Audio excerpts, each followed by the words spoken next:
Malaysia merupakan sebuah negara yang kaya dengan pelbagai budaya dan agama, menjadikannya destinasi yang unik untuk menyaksikan pelbagai jenis perayaan. Bagi penganut agama Hindu, Deepavali atau Diwali adalah perayaan yang dinanti-nantikan dan ia dikenali sebagai Pesta Cahaya. Menurut kepercayaan agama Hindu, cahaya merupakan satu unsur atau elemen yang amat penting di dalam kehidupan yang memberi makna cahaya menerangi kegelapan. Dalam tradisi masyarakat Hindu, sambutan Deepavali pastinya dihiasi dengan lukisan kolam atau lebih dikenali sebagai rangoli yang akan dilukis di hadapan rumah. Kolam ni dia macam dia satu art, seni, ya, seni. So jadi kita zaman dulu kan kita hanya makanan ruji kita adalah nasi, beras yang kita boleh dapati dalam semua rumah. Kan orang miskin, orang kaya semua ada, pasti ada. So jadi mereka menggunakan ini sebagai tradisi. Seni ini seni very thousands of years ago. So jadi mereka menggunakan beras ini, jadi hancurkan dia. So mereka buat kolam. Kolam adalah seni art design. Dia akan buat design. Desainnya mungkin terdiri daripada mungkin burung merak, peacock ataupun bunga ataupun mangga, daun mangga ataupun pokok pisang dan sebagainya. Yang nature dia akan tengok. Jenis kolam yang sangat popular masa Deepavali adalah kolam pattern merak, sebab merupakan merak tu kebangsaan haiwan kebangsaan di India. So memang pattern merak tu agak popular. So kadang-kadang boleh guna corak-corak tradisional seperti pattern geometri, floral, fauna dan juga pattern-pattern yang ada unsur-unsur tradisional. Sebelum membuat kolam, biasanya kawasan halaman rumah akan dibersihkan dan disiram dengan air kunyit sebelum kolam dilukis. Kolam ini akan dilukis menggunakan beras dan tepung beras. Okey, dia orang lepas mandi, bersih-bersih, cuci depan rumah. Lepas tu dia taruh itu kolam itu beras juga. Beras hancur, warna-warna lah. Di gambar warna dia buat depan rumah, hiasan lah, bikin cantik. Sekarang moden lah, semua ada stiker. Dulu tak ada stiker. Kira hiasan lah, cantik, dah boleh pijak. Pijak dia habis lah, semua beras saja. Bukan warna apa, warna beras. Dia tabur macam bunga, macam-macam bunga dah. Untuk persiapan awal lah kita guna beras, kita beli beras, kuantiti yang kita nak lah. Kita kena tengok dulu saiz kolam kita nak buat lah. Kalau besar, kita kena beli yang beras kuantiti banyak lah. Lepas tu kita also guna pewarna untuk warnakan beras.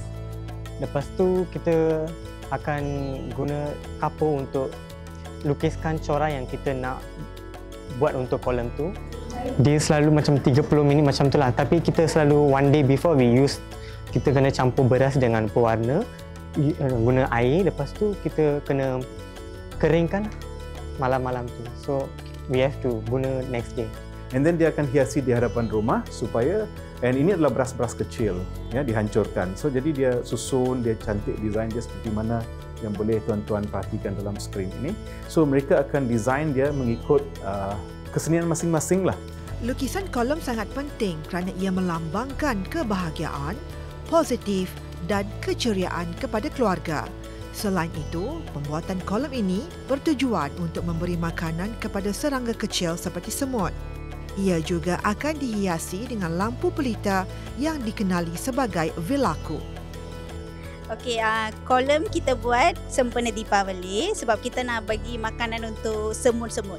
Sebab kita pakai kolam guna tepung beras. Ya, tujuan kita nak bagi sempena perayaan kita nak bagi haiwan tu makanan, semut-semut tu.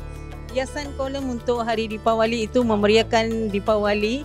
Dan untuk hiasan rumah, persiapannya masa dulu kita perhiasan untuk kolam tu kita macam buat di rumah lah, seperti gunakan beras dan warna macam tu. Tapi sekarang kita boleh beli dekat kedai-kedai, ada yang jual di kedai-kedai lah. Untuk mendatangkan kebaikan untuk rumah kita. Kita India orang mesti apa-apa celebrate ke, kahwin ke, siapa pun kita taruh kolam depan rumah. Terbaiklah. lakukan apa-apa pun baik. Basically kita guna beras lah, beras atau tepung. Sebab kan kita buat kolam kan. Basically kalau lama-lama nanti semut akan makan lah. Dia orang datang makan tu. So kita orang pun dapat pahala. And then dia akan hiasi di hadapan rumah supaya, and ini adalah beras-beras kecil ya, dihancurkan. So jadi dia susun, dia cantik design dia seperti mana yang boleh tuan-tuan perhatikan dalam skrin ini. So mereka akan design dia mengikut kesenian masing-masing lah. So jadi ini since dia daripada sumber dia adalah daripada beras. So jadi dia seolah-olah macam kita pun beri sedekah kepada serangga-serangga kecil, semut-semut dan binatang-binatang yang kecil ya, yang kita tak dapat nak suap begitu kan. So jadi kita tinggalkan begitu. Kalau kita perhatikan kan di rumah-rumah di kampung, di estate-estate kan, so mereka akan datang makan benda tu. So kita akan tengok dia sebagai, oh mereka telah datang, kita bagi sebagai sedekah kepada mereka. Sebab hari baik kan, hari baik, so kita merayakan kemenangan. So jadi kita beri sedekah dalam bentuk itulah. So jadi what we do dengan kolam ni, kita letakkan lampu tu seolah-olah kita sambut kemenangan itu, dan pada masa sama kita sedekah. And then lampu tu juga, cahaya kan. Cahaya juga beri kepada serangga-serangga yang nak bergerak ke situ pun ada cahaya untuk dia bergerak kan, kalau terlalu gelap pun. So begitulah. So signifikan dia menghiasi pada masa sama, dia juga ada makna dia yang tersendiri.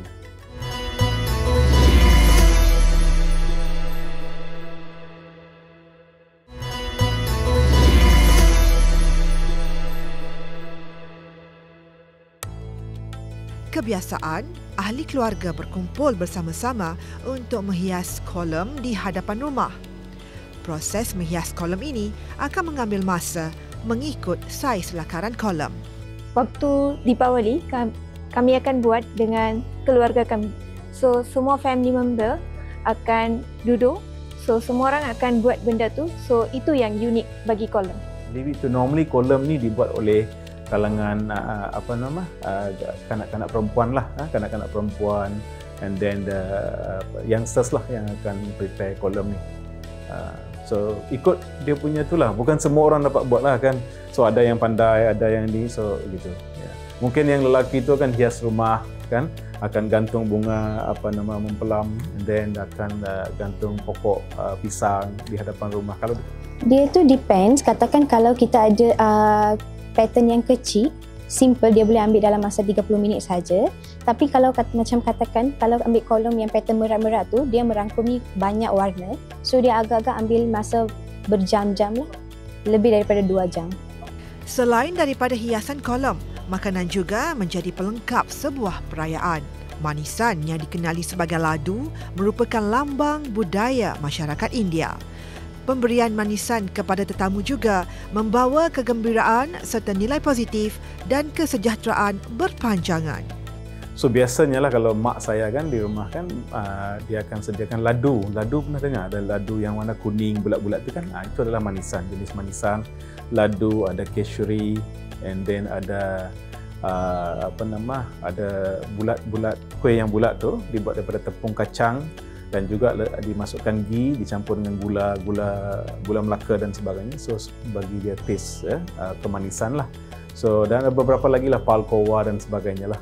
Ya. So bila tetamu datang rumah, kita biasanya nak bagi macam contohnya senyum yang manis, betul tak?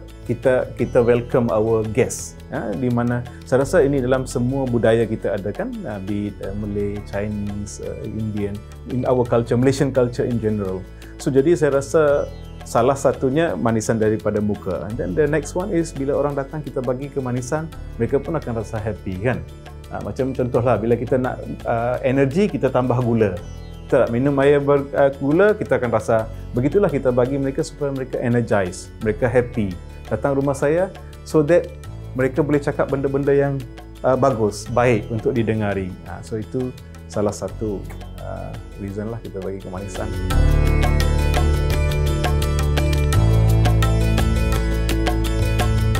Kebersamaan dan keharmonian antara rakyat Malaysia menyatukan semua penduduk tanpa memandang latar belakang bangsa atau etnik, terutama ketika musim perayaan di mana setiap komuniti menyambut perayaan mereka sendiri. Saya ingin mengucapkan selamat Hari Deepawali kepada saudara dan keluarga saya dan rakan-rakan Unimas lah. இனிய தீபாவளி நாள் வாழ்த்துக்கள். Wishing you all a very joyful and prosperous happy Deepavali.